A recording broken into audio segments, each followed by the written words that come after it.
Oui, alors écoutez, vraiment, pauvre monsieur Vesperini qui se dit, mais alors là, qu'est-ce que c'est embêtant, hein, quand on est entrepreneur, il faut respecter le code du travail, quand on est citoyen, il faut respecter le code pénal. Eh ben oui, eh ben oui. Fort heureusement, il y a la loi, et la loi d'ailleurs, elle est là pour libérer. Écoutez, sur ce rapport CRT, je serai très rapide. Je trouve d'abord que dans ce rapport, il y a une excellente nouvelle, qu'on va pouvoir récupérer des nouvelles recettes pour la ville à travers justement la nécessité de repenser le 14 juillet le feu d'artifice et le concert. Voilà, donc je trouve que c'est plutôt une bonne nouvelle.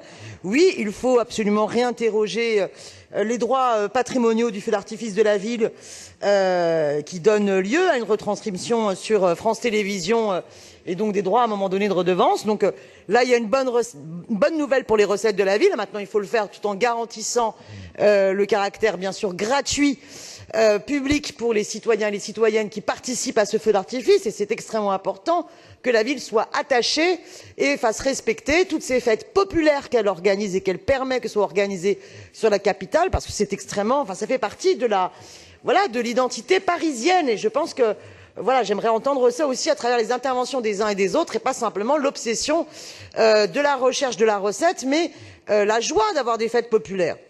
En ce qui concerne la grande roue, le marché de Noël, eh bien écoutez, le rapport redit clairement le problème des conditions d'attribution irrégulières, les problèmes des dépenses qui incombaient à l'exploitant mais qui ont été pris en charge par la ville. Donc là, il y a vraiment une nécessité maintenant de bien se conformer. Dans ce rapport, il y a finalement aussi toute une interrogation sur quel rapport la ville entretient avec les intérêts privés.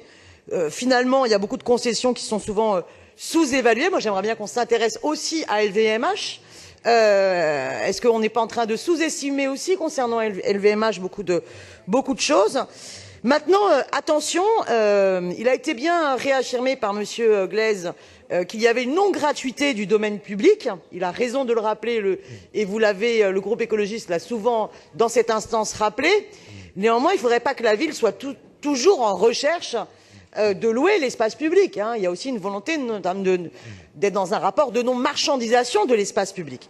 Mais je voudrais surtout profiter de cette intervention pour dire que ce que révèle le rapport de la CRC sur la grande roue et sur le marché de Noël ne doit pas amener non plus la ville à vouloir ne plus faire de Paris une ville dans son histoire attachée à la culture foraine. Et je réaffirme ici que Paris, dans son histoire, a toujours été lié à la culture foraine, qu'il y avait des manifestations de forains à toutes les portes de la ville auparavant, et que je ne souhaiterais pas qu'on en termine avec cela. Je l'avais déjà exprimé lorsqu'il y avait eu la volonté, en plus d'en finir avec la grande roue, en plus d'en finir avec le marché de Noël, d'en finir également avec la fête foraine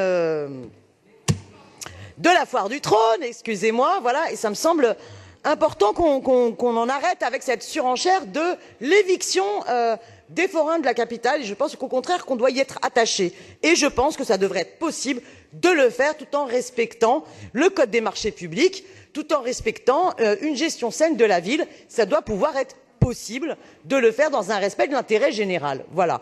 Donc je pense qu'il faut être sérieux. Surtout, ne croyez pas une seule seconde que c'est parce que vous donnerez toutes ces manifestations dans des marchés à des grands groupes comme LVMH qui attendent que ça, que les choses seront plus saines. Ça, je ne le crois pas. Donc soyons rigoureux dans les marchés, mais soyons aussi attentifs au respect de la culture populaire de Paris.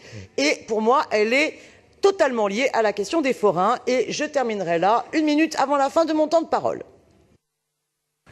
Merci Daniel Simonet.